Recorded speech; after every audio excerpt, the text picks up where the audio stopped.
E outra vez. É simplesmente inconcebível que essa foto se houvera sido tirada com a luz do sol na Lua. Aqui as sombras se mostram escuras como piche. E sem nenhuma dúvida, aqui completamente na sombra, o astronauta se ilumina como uma árvore de Natal.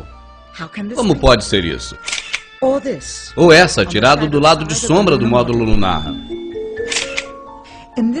Nesta ampliação de uma foto da Apollo, uma pedra, provavelmente feita de papel cartão, pela dobradura aqui mostrada, está caracterizada pela letra C. Em publicações posteriores da mesma foto, a letra desapareceu, provavelmente editada. Aqui essa cruz que serve de guia e é gravada diretamente no negativo do filme e que deveria, portanto, aparecer na frente dos objetos fotografados.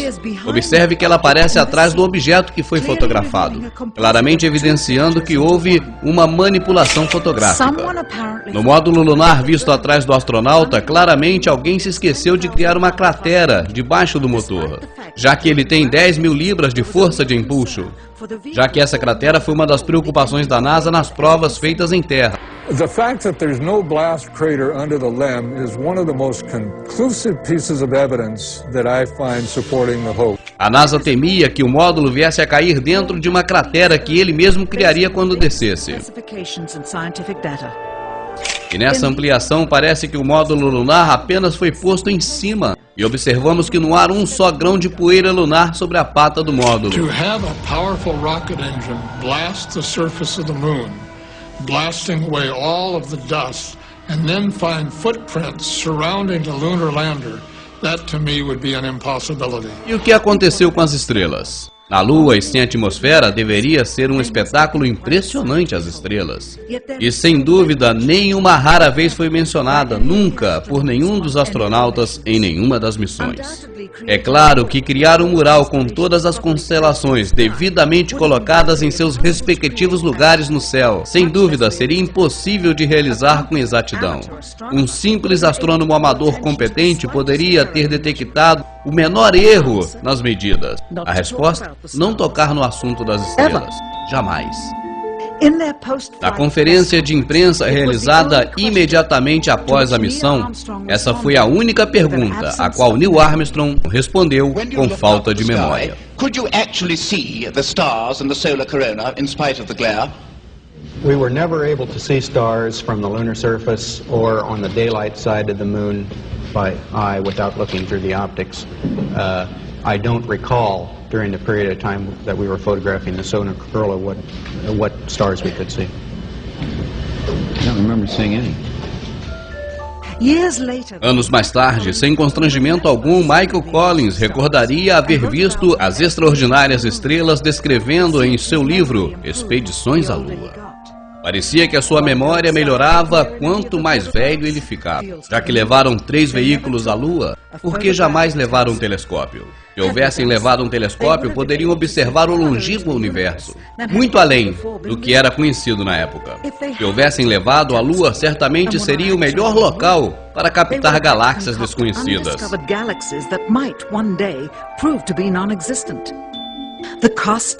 O custo dos 3 veículos lunares em dinheiro do século XXI, cerca de 60 milhões de dólares.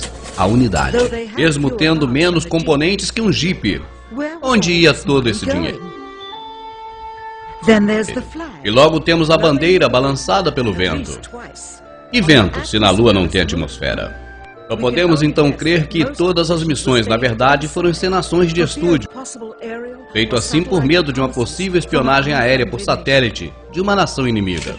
As mochilas, desenhadas especialmente para um cesto da gravidade da Lua, deviam ser despojadas de um sistema de refrigeração para permitir o movimento sem cair-se como peso. Com as luzes do estúdio tão próximas e oferecendo muito calor, criaria um acalorado astronauta por dentro. Talvez a necessidade de contar com ar-condicionado no estúdio seguramente foi o responsável pelo balançar da bandeira.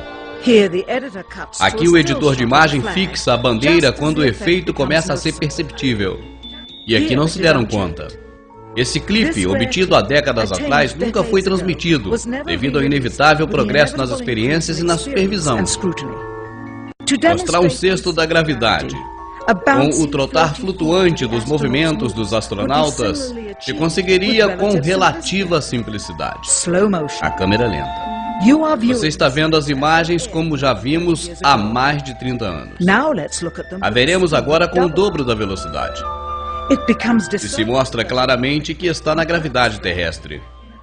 E não se distanciam do solo mais do que deveria, estando na Terra. E fica claro nessa rara visão de um filme de televisão em color que a tripulação da Apollo 11 levava uma câmera a cor de alta definição na sua missão. E sem dúvida as imagens transmitidas desde o solo da Lua foram estas, de uma câmera de baixa resolução e branco e preto. De fato, as televisões quiseram assim, porque além disso foram forçadas a tomar as imagens de segunda mão. Filmaram diretamente da tela de projeção de uma TV de 30 anos atrás. Não poderiam fazer uma transmissão direta por cabo, e essa atitude diminuiu a claridade e a qualidade das imagens. E sabe, isso era exatamente o que o governo federal e a NASA tinham em mente. Melhor para eles seria mostrar algo sem qualidade e com numerosos cortes do que mostrar demasiados detalhes reveladores de um cenário falso. Mostramos apenas algumas das fortes evidências das inúmeras falhas que apresentam aquilo que a NASA tentou passar para a gente, e não mostramos nem 10% do que existe. Mostramos apenas algumas para que você possa ter uma noção. Na verdade, aquele show de televisão, isso os Estados Unidos sabem fazer muito bem, né? Aquele show de televisão transmitido para o mundo todo, o homem na Lua, deixou muitos furos e deixou muito a desejar. E assim nós tivemos então essas imagens, que não são imagens fabricadas, são imagens da própria NASA, onde você conferiu realmente que deixaram muitos furos. Virgil Gus Grissom foi selecionado como um dos 7 primeiros astronautas, um pai de família e veterano de uma série de voos espaciais. Ele era um herói nacional e seria o primeiro homem a andar na Lua. Mas Grissom era também um crítico declarado do programa espacial. E algumas vezes foi pego dizendo: alguém vai ser morto. Infelizmente, os piores medos de Grissom logo se realizariam. Em 27 de janeiro de 1967, 2 anos antes do primeiro pouso lunar, Grissom e sua equipe entraram na cápsula da Apollo 1 para uma simulação integral. Os problemas começaram quase que imediatamente. Primeiro, o sistema de comunicação falhou.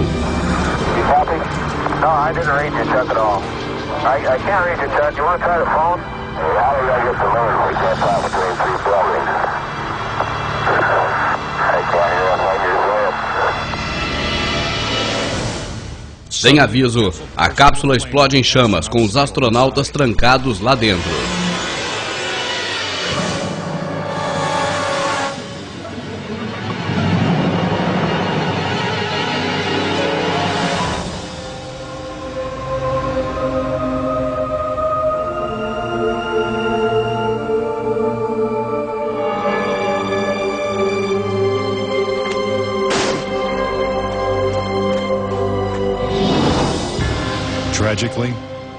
Tragicamente, Gus Grissom e White Roger Chaffee perdem suas vidas antes de deixar a plataforma de decolagem.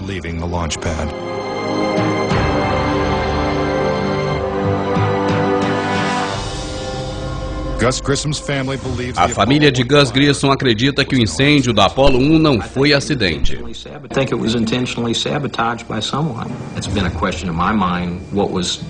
Found in the accident investigation and how was that handled? Was the CIA involved?